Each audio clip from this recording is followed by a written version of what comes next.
Welcome to the Passive House podcast, brought to you by Passive House Accelerator, a catalyst for zero carbon building. For news, stories and connections from all flavours of Passive House, check out the articles, videos and more at passivehouseaccelerator.com. Sign up to receive regular updates about events, get your technical questions answered and contribute to the community forum, and of course, attend the weekly online Global Passive House Happy Hour. Now, here's this week's Passive House podcast.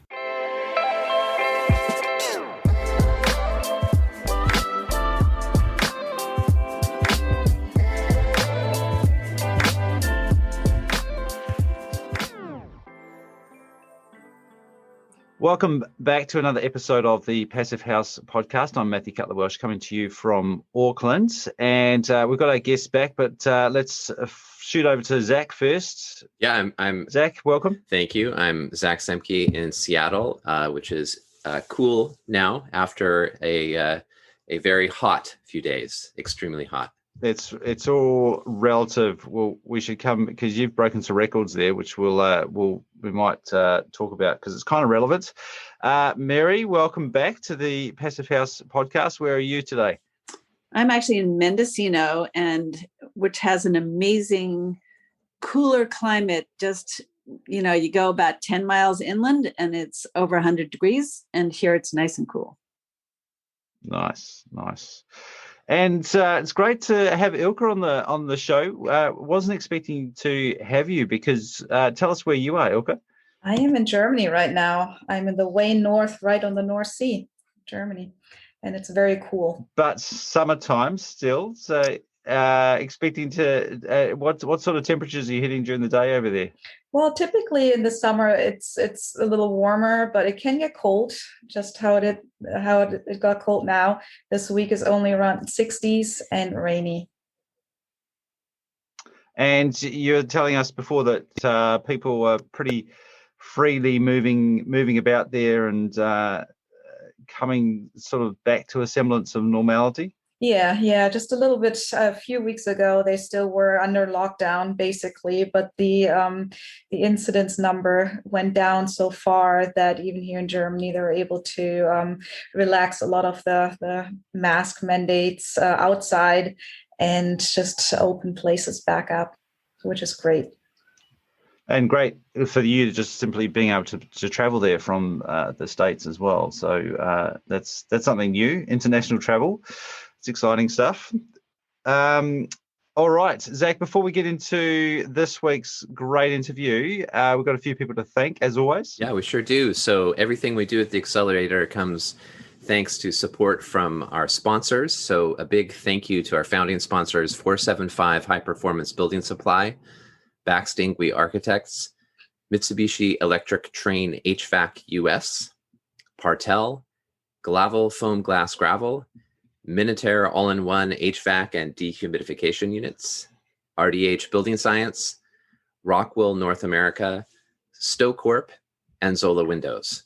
Our champion sponsor is SIGA, and our stakeholder partner is NYSERDA, the New York State Energy and Research Development Authority. So thank you to our sponsors.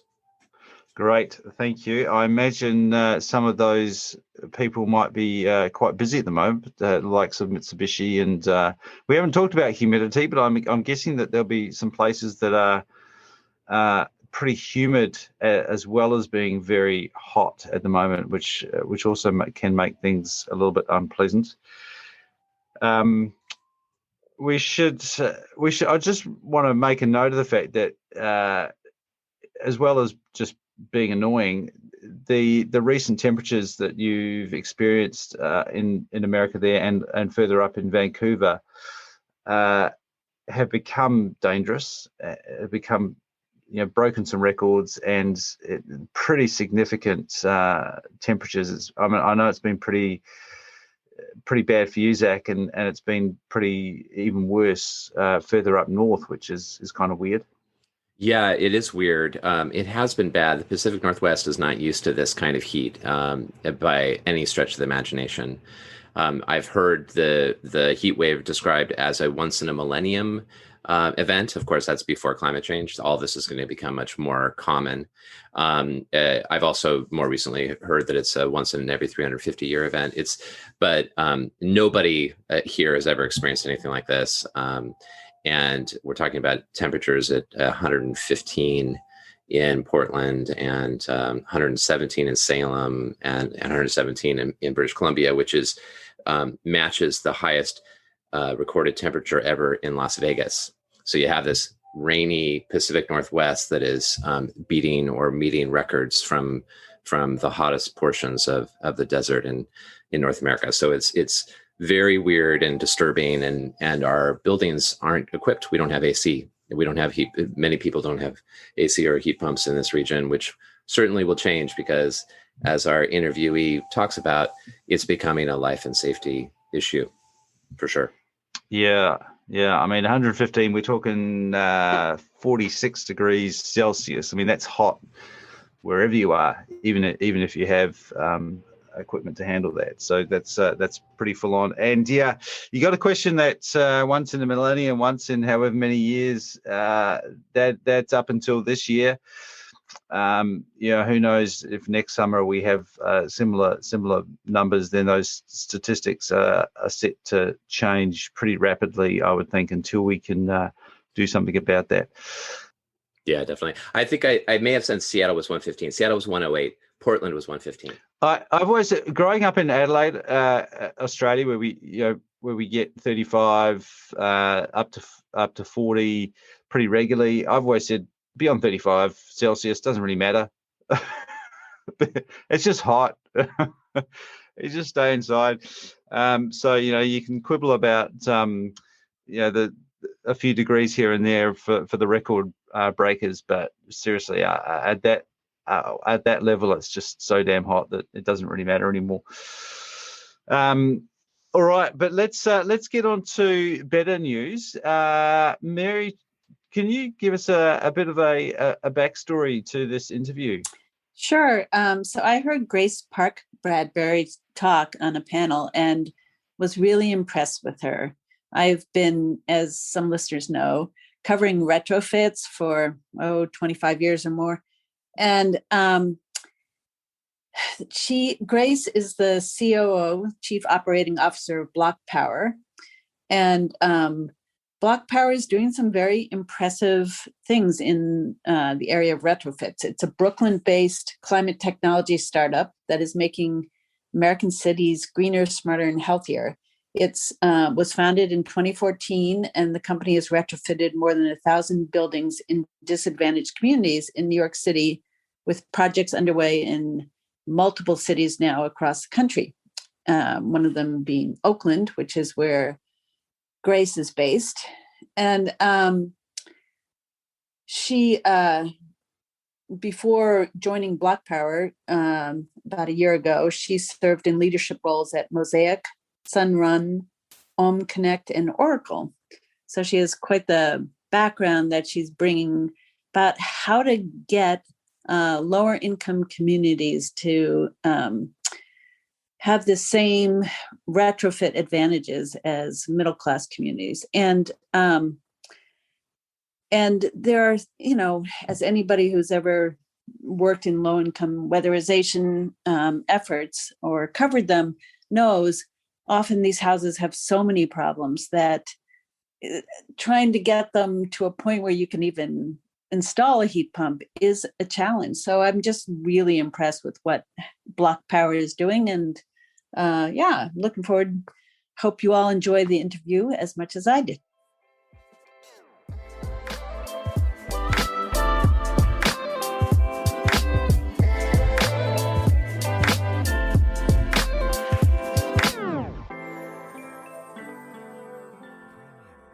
I'm Grace Park-Bradbury. I'm the General Manager of the West, and I lead strategic initiatives as well. Yeah, great. Thanks for joining us on this podcast today. And let's start with an overview of what Blocpower is and what the business model is. Blocpower is delivering smarter, healthier electrified buildings for all. So our business model involves leading with low and moderate income communities, historically disadvantaged communities of color, frontline communities, and working to improve their buildings and deliver cleaner heating and cooling technologies so that they can take advantage of the benefits of the clean energy economy. So a bit of jargon there. We work with building owners to install heat pumps, which deliver much more efficient electrified heating and cooling, both, and also domestic hot water, and depending on location, other electrified technologies. And we do that at zero down for building owners, which is really important for these expensive capital infrastructure projects.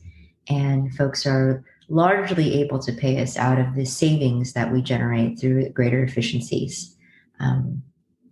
So we do that. So rather than going directly to a contractor and just buying a heat pump, they come to you and you basically buy the equipment for them and then they pay you back?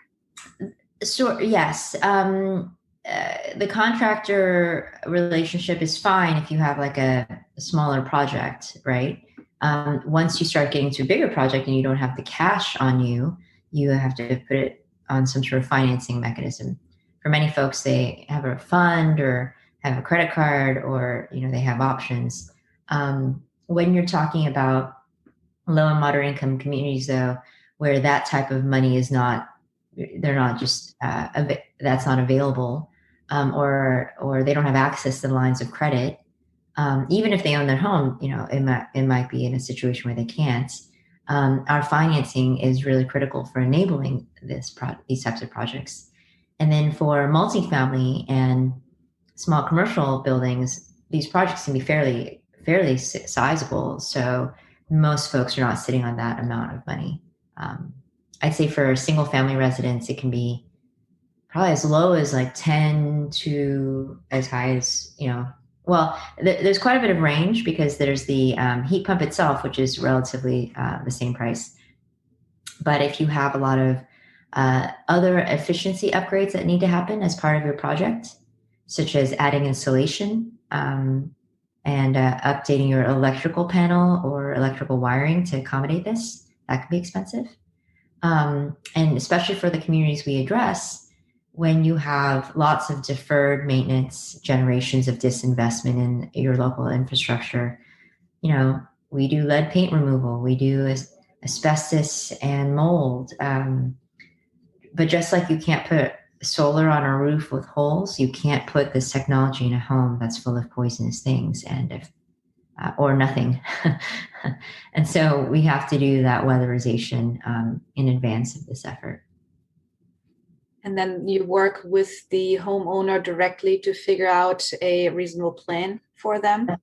So we are the homeowner's primary partner and educator and advocate. So we work with a customer to find out what they can afford. Like I said, we normally try to make this fit in these savings. Here in Oakland, it's about 40% that we're seeing on average. But again, that speaks to how out of date and how old some of these homes are that they can extract that much savings, and that we bring in all sorts of incentives from utilities, from state government, city government, county, health organizations, air quality management districts, all sorts of creative sources of funding, which are really just kind of monetizing the externalities, what we've considered externalities, but really aren't. I'll talk more about that, or if we've already touched on it, that's also cool. But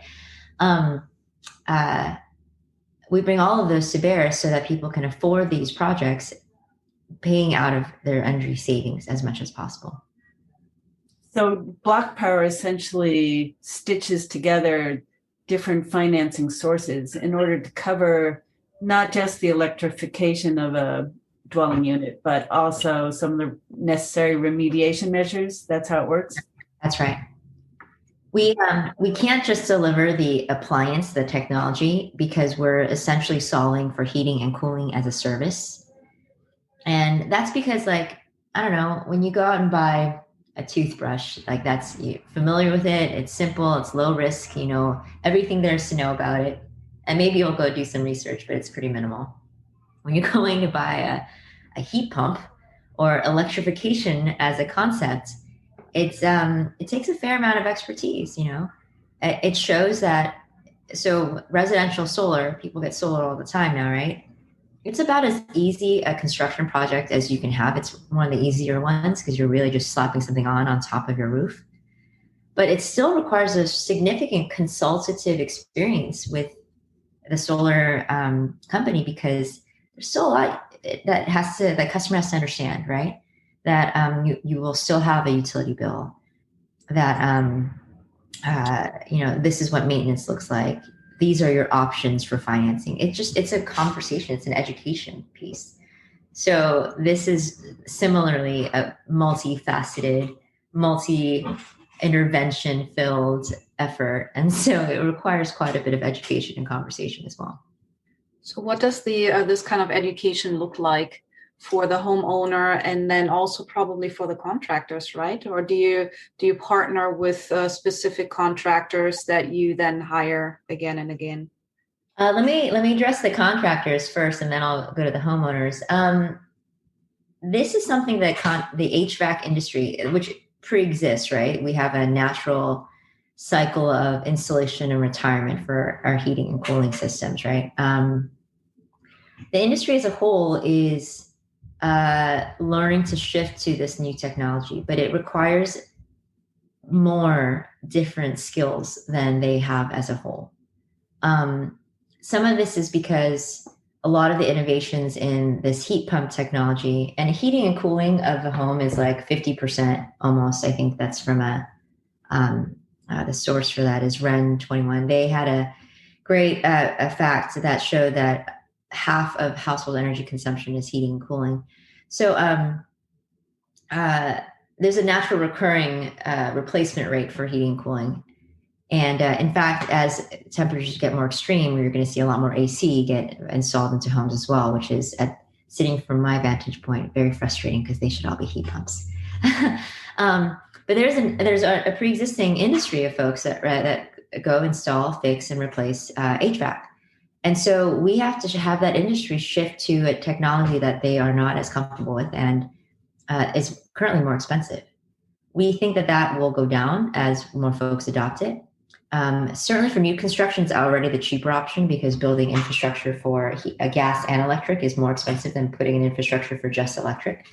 For the vast majority of our buildings, which are already built as opposed to be built, we have a different set of situations, right? This is a deep retrofit. We have to go in and replace a very key set of infrastructure in a home to enable this.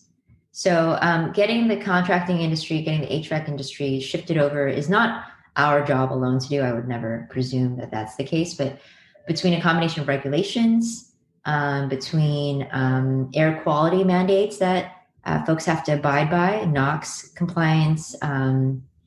We are seeing a greater uptake in air source heat pump installations and therefore expertise in the contracting industry. But we are also, it's still early days.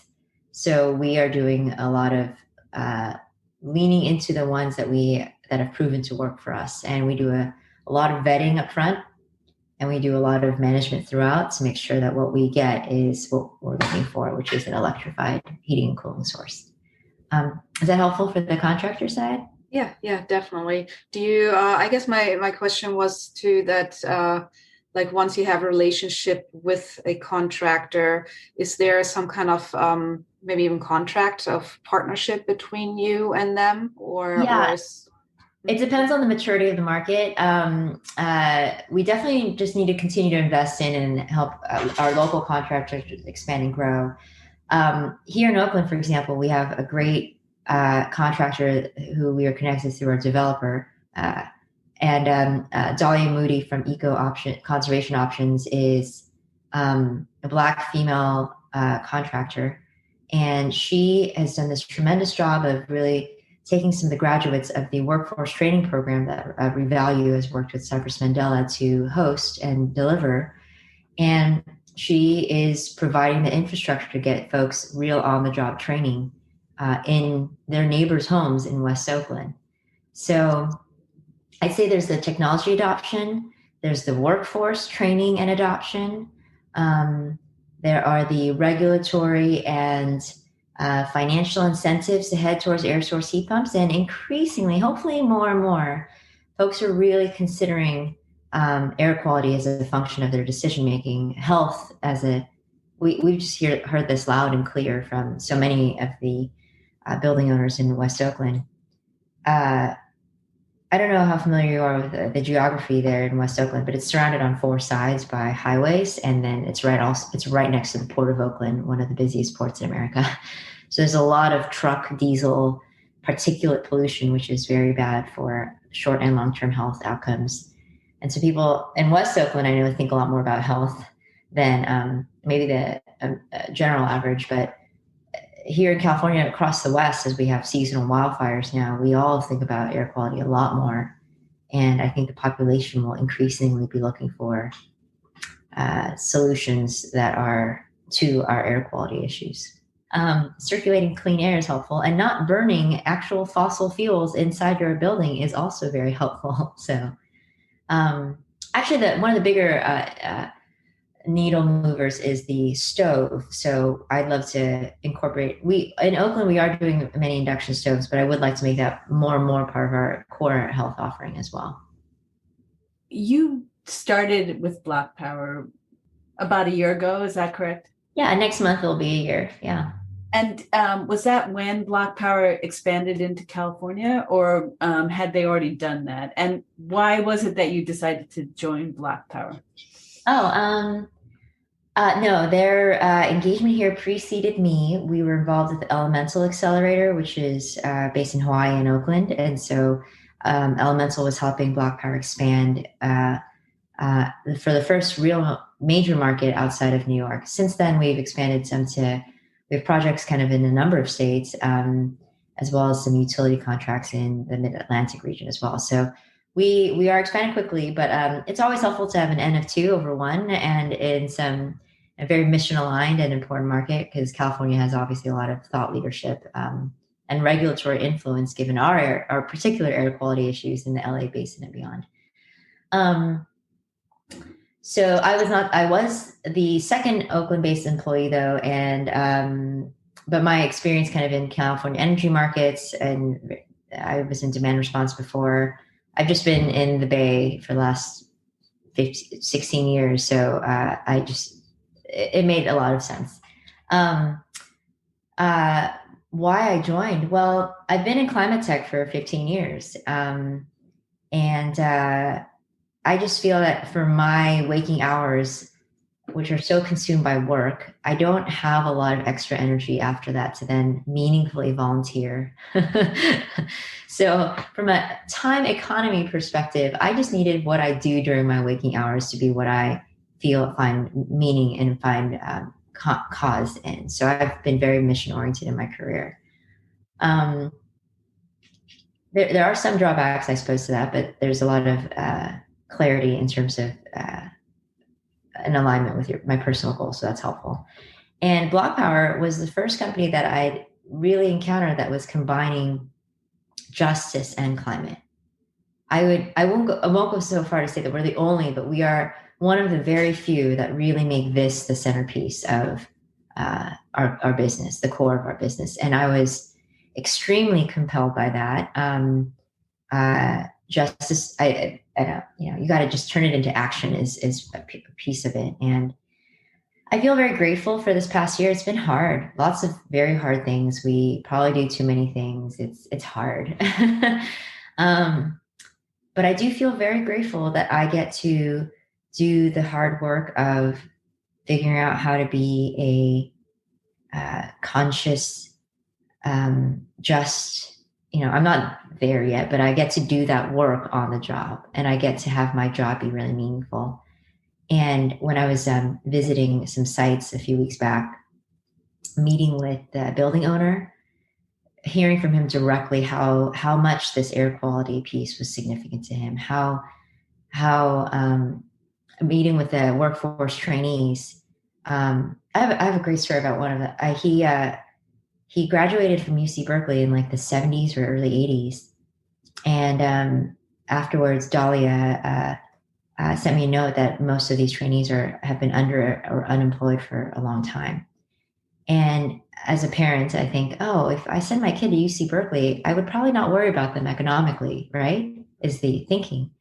And to hear that this man who generation ago graduated from UC Berkeley, to have him need our program to benefit from our program, I'm happy about that. But I'm also like, what does it say about our society that a man with those educational credentials would not have solid footing in our economy? And so I think it just speaks to structural racism and how pervasive that is in all aspects of our community. So it was very meaningful to me. I get to basically do nonprofit work, but I get to use my startup brain and be profit motivated, even though I know what our outcomes are what I value.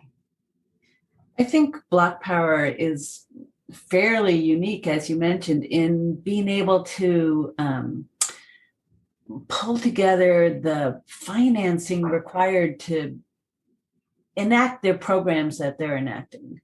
And so can you tell us a little bit about how Blocpower manages this?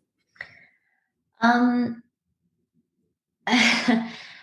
our CEO and co-founder, speaks about slow and hidden networks. It's the network effect, but it takes a lot of under the radar, under the surface of the water work to establish those relationships and that trust.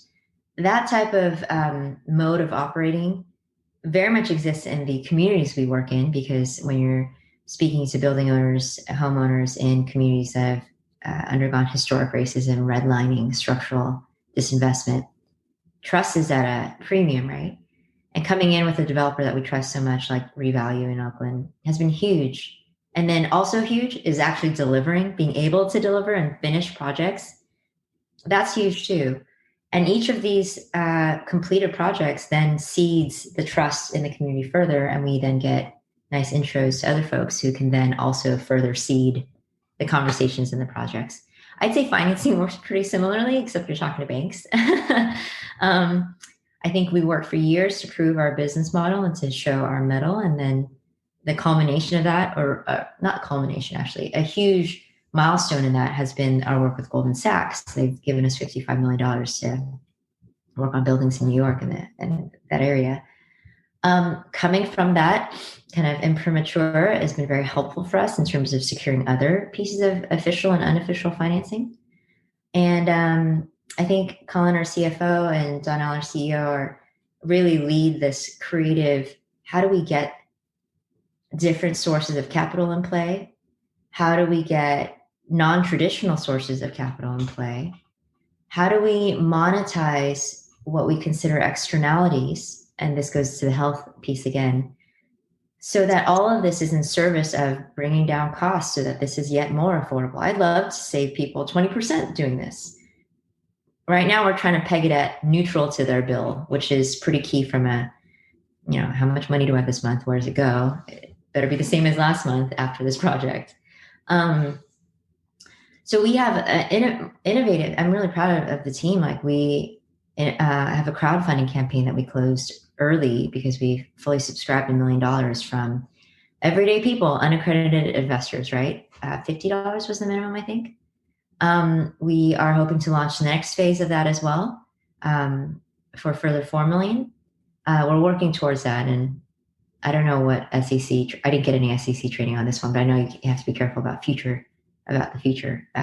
So we're working towards more of that though. We are obviously tapping a lot of the utility incentives pre-existing, those from the CPUC. But we're also thinking creatively with EBCE, or East Bay Community Energy CCA, and talk about how do we take what we're doing when we electrify is we're taking some revenue that used to go to natural gas and sending it to the electric side of the house. When you own both utilities like PG&E, it may be the same, but when you're going through a CCA that's electric only, that's owned by a nonprofit owned by the cities that are members, that's a revenue opportunity, right? So how do we take some of that revenue, because you just took that wallet share? And let's be honest, there's going to be wallet increases too, because some of these folks are through their heat pumps going to get AC. And I'm not blanket saying everyone should go get AC, but I am saying if we consistently get more extreme temperatures the way we have, I don't know how hot it gets for you guys. We hit over 100 degrees in Oakland. We never get over 100 degrees in Oakland. And now we're going to see more of that.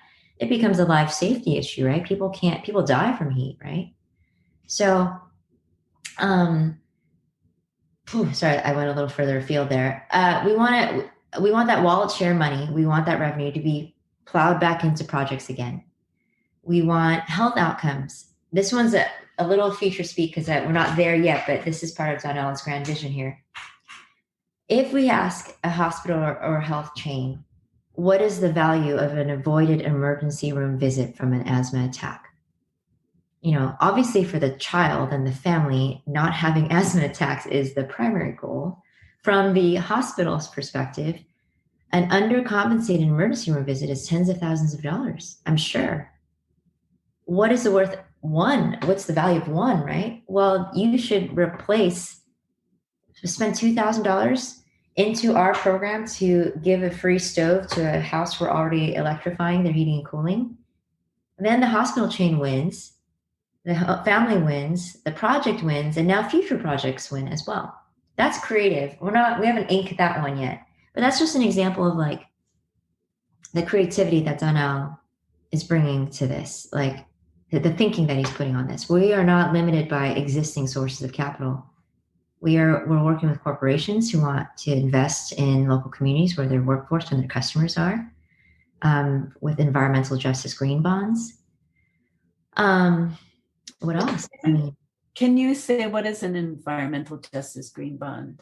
That one also I'm probably running afoul of some way I'm supposed to talk about it, but it's essentially a way for corporations to deliver on some of their ESG commitments beyond putting a black square on their Instagram account, right? It's how do I make meaningful contributions? It's not just it's putting money where their mouth is, really. And companies this isn't just, some of it can be more donation based or incentive based, but some of it can be returns based as well. How do I put in $30 million into electrifying West Oakland and getting that back over time, and then enabling 30 million more to be used in another part, like it's giving corporations access to delivering on their ESG goals. Right, because by investing, they're helping to create actual carbon emission reductions. Yeah, I mean, this is measurable too. Right. The carbon offsets markets have been roiled recently with conversations about trees that weren't going to be cut down. I don't actually think there's anything wrong with those offsets. They just have to that was a good, important correction and a learning experience. And now we have to make that whole market more robust. That's true. And also we like ours because you literally measure the utility bill before and after. The math is there. And we're leveraging our IoT platform to make sure the assets are working. That's important for us so that we get paid by the customer. Customers tend to not like to pay people when things aren't working. But also we can directly track emissions and performance there as well. So the carbon offsets, that's another one. We want to tokenize our carbon offsets so they can only be sold once, and we want folks to buy them when they need to offset their carbon. And this is measurable and this is verifiable. In what percentage in California of your dwelling units that you're working in are multifamily buildings versus single family? Because I'd say our experience in New York to date has been mostly multifamily. In California, in Oakland, where we've started, so we have six in construction now, and hopefully 3 more to sign soon. And we're trying to get our first kind of cohort together. That's been mostly single family. So most of my own learnings in Oakland have been based on single family, but we hope to secure some multifamily very soon. It's a different beast, obviously. The technology is one thing, the decision-making, the stakeholders, actually the project, even if the technology is similar, is much more complex. So that we think is a really tough nut to crack, and we've done it in New York and places, so we want to do it here too. But it's hard. I can say that. Going back to education, I mean, if you talk about multifamily projects, then it's not just the homeowner that you're educating, it's also the maintenance and service crew that you are educating as well, correct? Yes, and the tenants also have to be aware of what they're getting and what the interruption means and what the benefits are too. I think they're important stakeholders as well. One thing about our efforts, though, is part of what we finance is operations and maintenance as well. It's frankly self-serving. If we want people to continue to pay their lease with us, then again, it not working is counterproductive to that goal. So we have twice annual maintenance trips that we contract with the installer. That's good for the contractor. They get revenue and year-round work where they can deploy crews during their off seasons. And it's good for us because when you regularly maintain equipment, it tends to last longer. And as long as it lasts longer, we will continue to get paid by our customers. So how did you, I'm just curious, because I'm in Philadelphia and I know you're in New York. How do you define the radius of your projects that you're taking on? Would you come out to Philadelphia for clients, or is that strictly kind of a certain radius, or does it depend on the contractors that you're partnering with? Yes, as a startup, focus is one of the things that just kills you when you don't have it. So we are working to offer some degree of support for any home nationwide. We are actually completing projects in a smaller radius, though. Our areas of focus are mostly New York and California, but even we do actually have a utility contract in Philadelphia. And so we will be delivering that upon that contract and hopefully rolling that into more electrified buildings shortly thereafter. So Philly is also on we are actually already active working through some of our pilot programs there. DC, same thing. Boston environments, same thing. Connecticut. So there's up and down the East Coast, I think we have a number of irons in the fire as well. And do your clients have to qualify in terms of income levels at all, since you're targeting a lower income? Oh, I see. We do have to have some belief that they will pay us. That's really important. But again, because this is largely coming out of the existing utility bills, it's not the same thing as finding a new source of payment that we're expecting. Yeah. So that's a lot of new cities that you're targeting. It's since you've been involved in other startups, it sounds like one of the difficulties is trying to expand too quickly. It's mostly California. We have a few in Oregon, and we're talking to some folks in Arizona and New Mexico. So there's some there, but yes, focus is a challenge. I'd say because it's almost like a marketplace approach because we have the software that allows like utilities and municipalities and state governments to access our program. And then we also have like bottoms up building owners that we try to build up into a program. I'd say we can be in a market in a number of different ways. And so that's the reality. Like I have two houses in Oregon, not 2,000, right? And even in Oakland, we're still early days. It's just part of our model is proving ourselves. And how do you prove yourselves? Sometimes it's the delivery of a nice looking map, but for us, it's completing projects. And completing projects take a long time, especially the first ones. So the first ones took way too long. We know it. We've learned what we've needed to learn, and the next ones will not take that long. So, the proof is really in the pudding. How many delivered projects do you have? It's ambitious trying to tackle the bigger picture, and yet we need to scale these up quickly in order to address climate change issues. So that's why I wonder how you're thinking about that question. Well, I don't put all the pressure on us for some of this. I hope that we do this work and we show people it's doable, and then it spurs other folks. We invest in the local contracting pool, for example, really pushing the requirements for what we need, and therefore we're hoping more of that gets moved. We're involved in workforce training, as I mentioned before as well. Like, we need more folks who do this, who know how to do it, and all the various permutations you see on a job site. And we're involved in like various federal and regional policy conversations too, because we're not new to this idea, right? To electrify. That's a market condition now. We have special expertise in working through cities and working on multifamily and small commercial, and houses of worship are a niche for us. But I'd say we're showing folks that it can be done and this is how to do it. And then also you go do it too.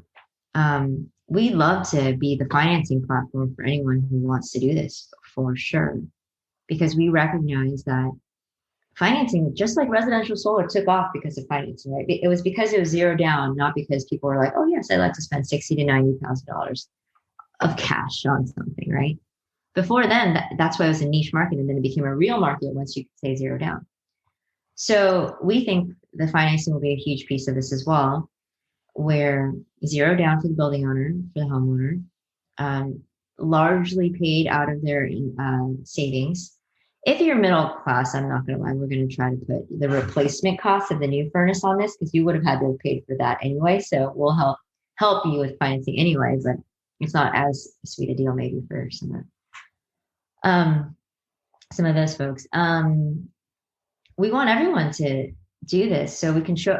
So part of the financing is also the flexibility in our underwriting, in our scope, because we allow more than most everyone, right? We have 8 units of affordable housing that I'm hoping we sign quickly. And they need foundation work. Foundation work makes it into no one's energy efficiency program. It has no energy efficiency benefit. It's also a key piece of what they need to make this happen. So we're going to loop into that whatever we need to make it happen. And some of that is, again, through our creative financing. Some of that is because we're making the argument that we're building this program for how you actually address low and moderate income. And these are the folks that the standard market-based programs haven't been able to access. Because if you have good credit, if you have cash, none of this is a problem for you. It's just a headache. It's a nuisance, but it's not it doesn't stop you from doing it. It is. I have this great example. Maybe I shared it last time about we leverage LIHEAP and WAP dollars from federal government and the state offices where possible. And this is not a knock on. We need lots more money in those programs, period. So this is not a knock, but this is just an example of when you have a predefined program. I think in one of those programs, wall insulation is okay, but ceiling insulation is not, or vice versa. I don't remember, and it doesn't matter, because the point is you kind of need both. And if that program covers just this, and this program covers just this, you might have most of your program covered, but you don't have the enablement capital. That's what we provide. We allow you to be able to then take advantage of other programs as you need. So that flexibility has been really key in terms of our scope, in terms of our underwriting. Again, we're creative on the financing, specifically how to go get that money, all the different kinds of money to make this project pencil. Yeah. Well, that's great. And that's really,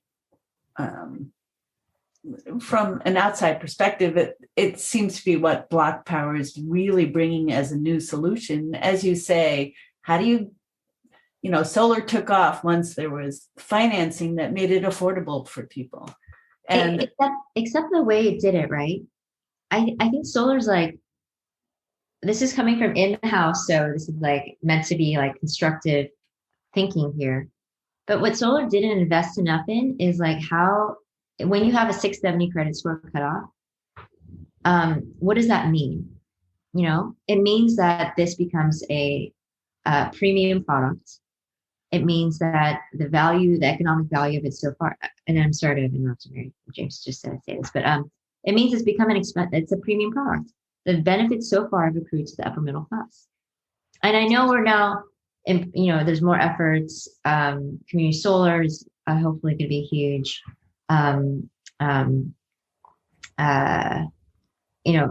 There's new technologies that are going to help renters access it more. Loom is a company that we're trying to partner with to take solar and spread it amongst all the tenants equally according to their use. I think there's stuff out there, but because it's been helpful for the upper middle class so far, it's been like the adoption curve. The laggards are almost structurally the people who don't have it, and they're the ones who really need to benefit from the most. So then you're leaving folks on the balance of the system with the balance of the system as cost, right? And I know enough about the industry to know we have system charges that are supposed to cover the infrastructure, et cetera. But in reality, somebody's going to be left holding the bag when we have to pay for all this stuff. And if we're not careful, it'll be the folks who can't afford to do so. Well, and everyone deserves it, right? Yeah, and don't get me wrong, like not only deserves it though, but I think that part of the moral argument we're making here is like folks suffer disproportionately from health outcomes in part due to where they live, where they've been forced to live, where they've been allowed to live, where the pollution is higher. It's not just like they also deserve this, they need it first because they need it more. Yeah, totally agree. It's like reparations is infrastructure, Yeah. And financing reparations. I mean, that's what the point I was trying to make was that Blocpower is figuring out how to, because it's no secret that low-income communities need more repairs and have more remediations that they need, but how to finance those has been really challenging. But Blocpower is solving those challenges, and that's what's really, to me, inspirational about what you guys are doing, because it's been a puzzle. Well, it's literally a puzzle. Everyone has pieces of it, and for the business, for the building owner, for the homeowner, what they need is somebody to make that into a picture. Because how do you go, sure, what am I buying? Like, no one's going to do that. I'll shout out our developer, Revalue again, Mark Hall. He has been so instrumental in educate. This goes back to your question earlier about like education and the customer conversation. What is a heat pump? How does it work? Why do I need it? What are the benefits? We have our materials, but it just takes a lot. I mean, as a society, we're just coming around to electrification, right?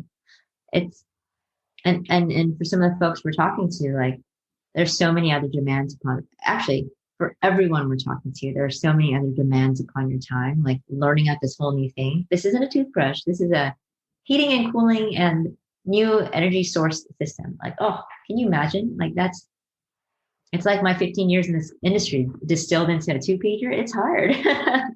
It's hard. That trust is huge.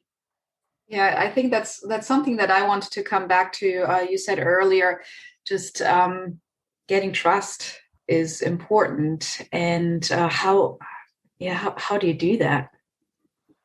I think Donnell and Keith, our other co-founder, at least from a company perspective, have been working in New York in the communities we serve for a long time, even predating Blocpower. So there's a lot of just trust from that work, delivering upon what you said you would do. And we then have that, those bona fides basically to continue to build on, because trust is easily broken and hard to earn, right? So we have to deliver our projects and then deliver more and spend the time and show people that the outcomes are okay and are good. And it's the work of this, right? It's that's like a beautiful thing about trust in human relationships, right? There's no single shortcut. Everyone has to work at it. There's no tech solution. It's even with old friendships, right? You have to old friends maybe give each other some slack because we have such a body of trust to rely on. But friendships still take work, right? Trust still takes work no matter where you are in the relationship. I think I've learned that in hard ways in my career in the past that I've underinvested in that on a personal level. And I definitely don't want to do that on our community work here. I want to continue to deliver. That's a great note to end on right there. Thank you so much for your time. I really appreciate it. I'm so excited about the work you're doing. Thank you.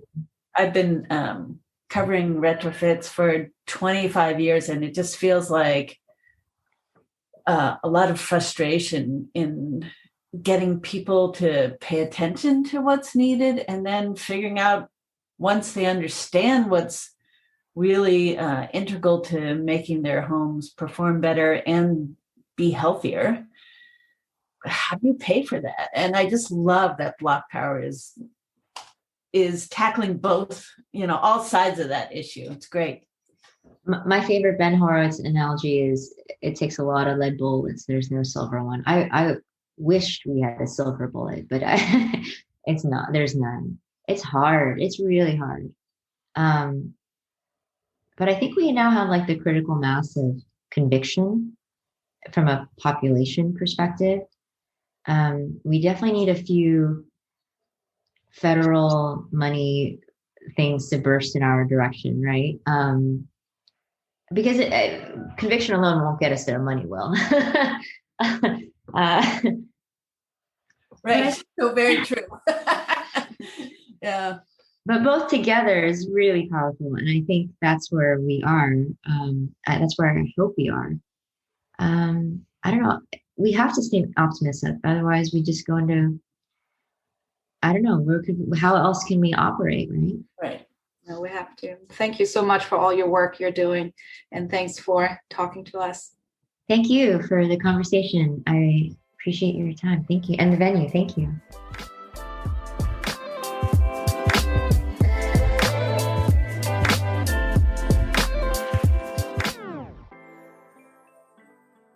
And that was Grace Park-Bradbury talking with Mary and Ilka there. Another great find, Mary and Ilka always come up with amazing guests. What were the big outtakes straight away for either of you? Mary, do you want to start off?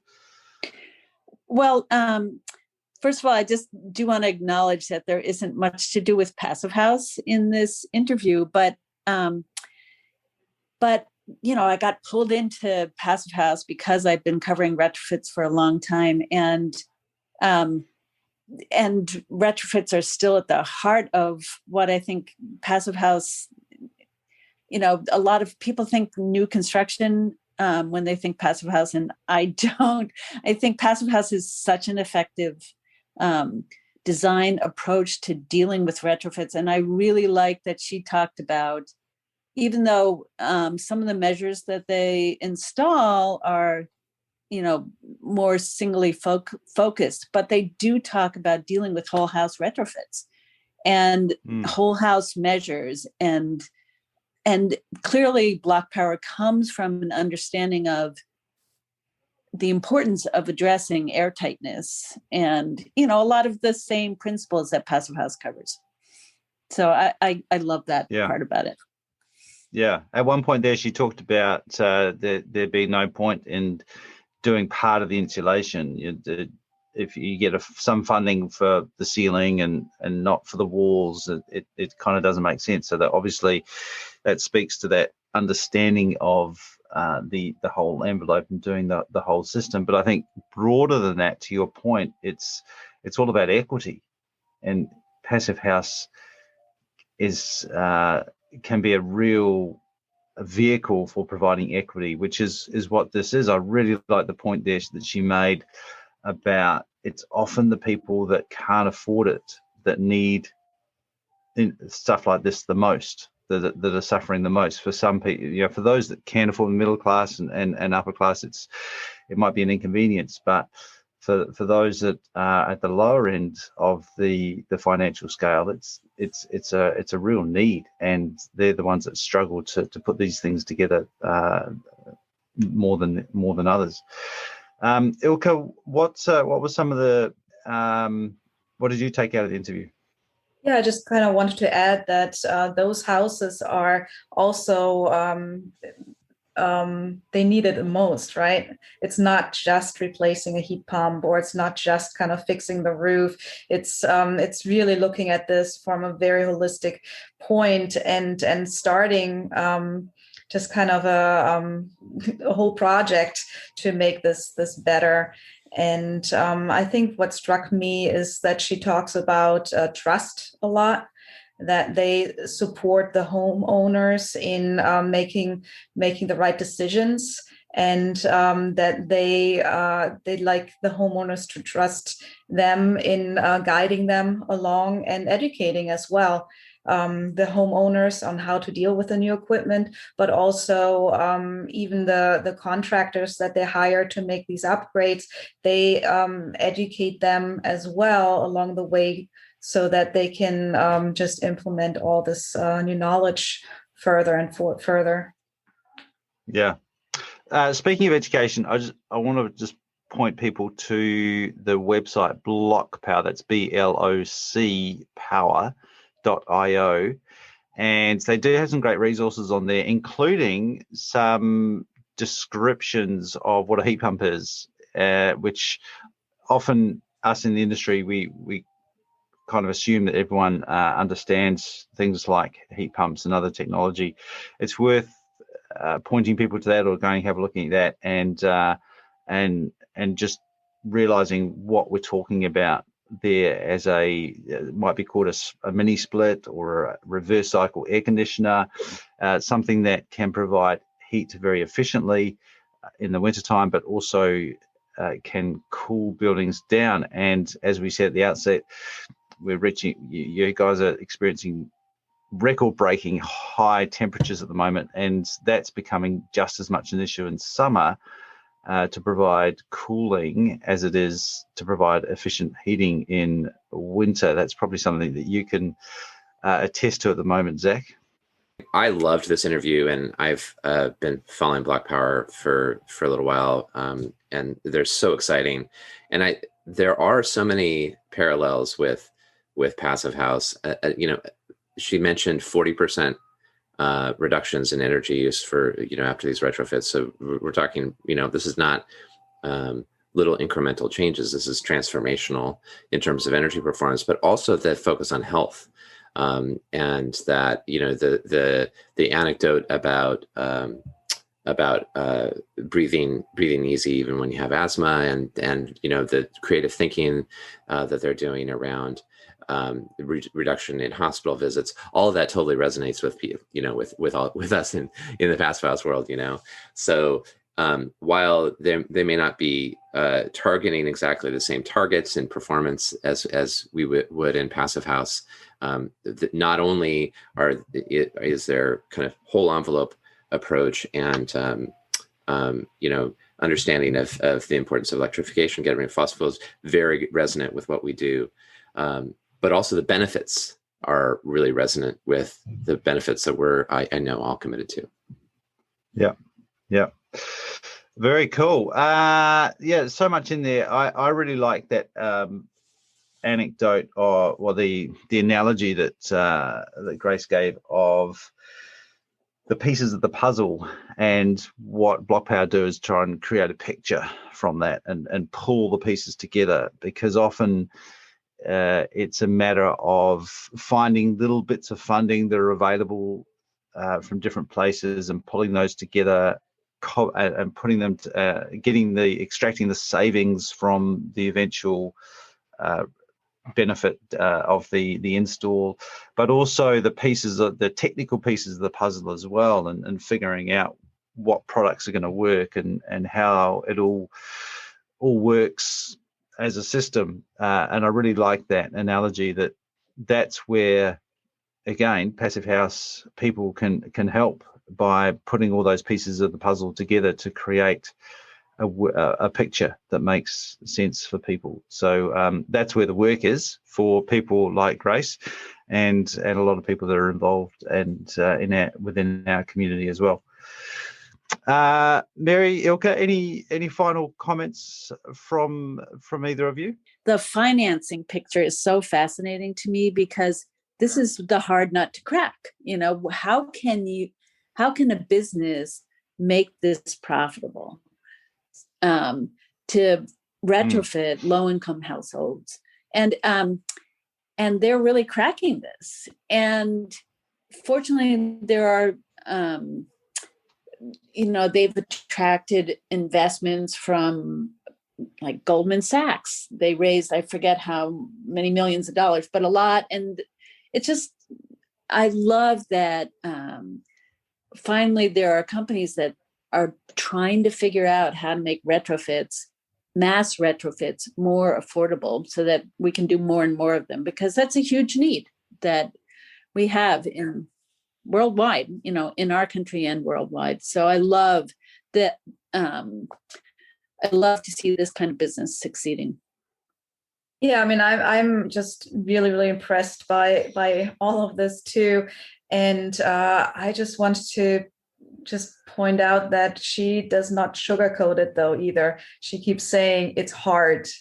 It's really hard to do this. And I think we shouldn't forget that either, by listening to all these amazing things that they're doing, just to recognize how hard it is to actually accomplish this. And that we all have to work hard to get to a place like that. Nice.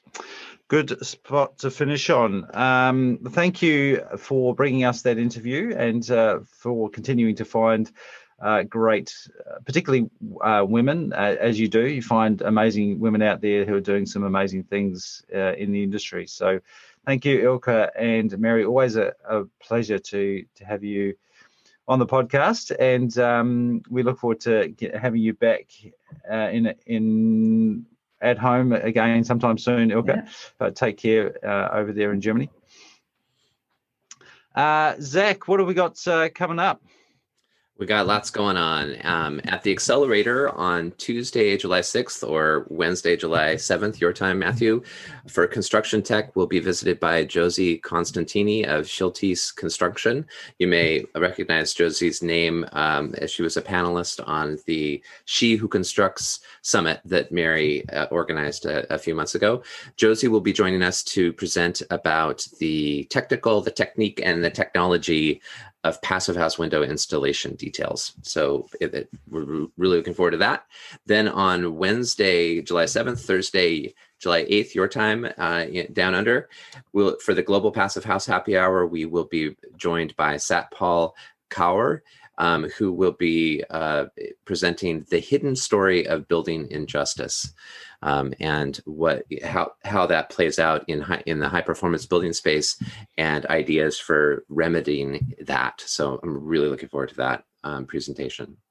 And then we are working with Green Building United on this year's edition of their New Gravity Conference. They've been doing the New Gravity Housing Conference for 5 years or so. This is examining the nexus between passive house and affordable housing in the United States.